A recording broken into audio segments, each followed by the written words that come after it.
एक गांव था देखने में सुंदर, लेकिन उसके पीछे छुपे थे ऐसे राज जो किसी को भी कांपने पर मजबूर कर देते। उस गांव का नाम था ढोलपुर।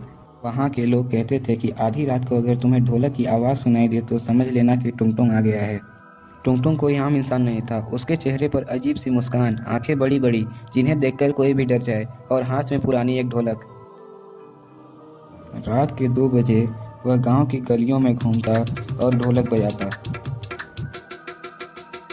आवाज़ सीधी कानों तक गूंजती, धीमी, डरावनी और लगातार।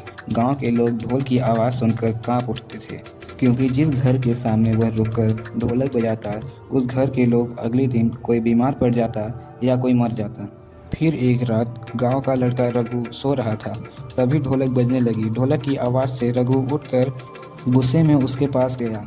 कौन है रे, तो क्यों ढोलक बजा रहा है? वैसे ही ढोलक बंद हो गई। टुंगटुंग धीरे धीरे मुड़ा। रघु ने देखा उसका चेहरा बहुत खतरनाक था। लेकिन फिर से तभी ढोलक बजने लगा, और उसके बाद से रघु को गांव में कभी किसी ने नहीं देखा। गांव में और भी डर फैल गया। कोई भी रात को 2 बजे बाहर नहीं निकलने की हिम्मत करता था।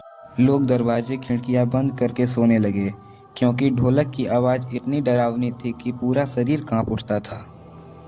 उसी गांव में एक लड़की थी, गौरी। उसका भाई रघु ही था।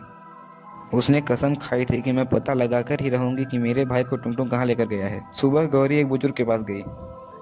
उसने पूछा, टुंगटुंग कौन है? लेकिन बुजुर्ग कांपते हुए बोला, बेटी, टुंगटुंग कभी इस गांव का ढोलकिया था, लेकिन 100 साल पहले एक शादी में ढोलक बजाते बजाते अचानक मर गया था। कहते हैं कि उसकी आखिरी सांस उसी ढोलक में कैद हो गई, और तभी से वो आधी रात को ढोलक बजने लगती है। गौरी समझ गई थी कि वो एक भूत है।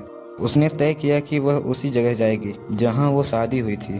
फिर रात को ठीक 2 बजे जब गांव में ढोलक बजनी शुरू हुई, तभी गौरी हिम्मत जुटाई और आवाज़ के पीछे चलने लगी। अंधेरे में चलते चलते वह उस जगह पर पहुंच गई।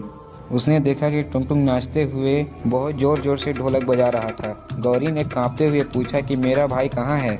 टुंगटुंग अचानक रुका। उसकी आंखें जलने लगी और ढोलक अपने आप बजने लगा। तभी ढोलक के अंदर से चीख सुनाई दी। गौरी डर से भागने लगी। तभी एक आवाज आई, दीदी। ने पीछे मुड़कर देखा। रघु और टुंगटुंग एक साथ खड़े थे, लेकिन वो अब इंसान नहीं था। रघु का चेहरा अजीब और आंखें लाल हो चुकी थी।